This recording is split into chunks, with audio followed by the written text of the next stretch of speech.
And of course, the nature of weaponry, the nature of war has today fundamentally changed. We have seen that in multiple conflicts, starting with Azerbaijan, Armenia, Ukraine, Russia, Israel, Iran. So, contactless war, often with standoff weapons, but which can have a very impactful, sometimes even a decisive outcome. These are today the characteristics of this landscape of these turbulent times. And of course, the sentiment which characterizes these turbulent times is a growth in the opposition to globalization in many parts of the world.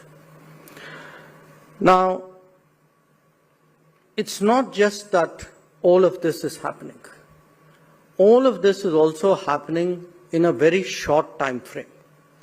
So the intensity of these multiple happenings actually converging on the global economy at the same time.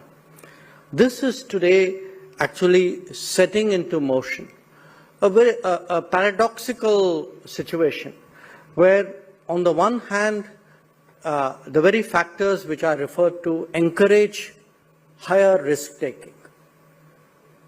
At the same time, because of the consequence of this, there is a serious effort also to de-risk every facet of both politics and economics.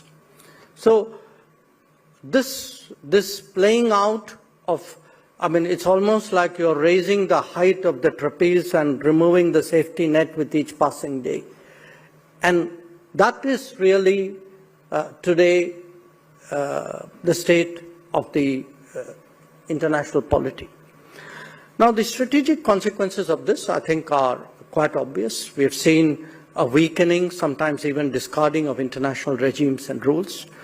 We have seen economically that cost may not any longer be the definitive criteria, that ownership or security or reliability, resilience is equally important. We have seen politically that alliances and understandings are being revisited. We've also seen in a few cases, in the cases of really the major polities, that their belief in balance of power is probably much less. They seem to think they may not need the rest of the world as much as they did before. So if they have margins of power, they're prepared to exercise those margins in pursuit of their policies and actions. We have therefore seen overall the global needle move much more towards competition and away from compacts.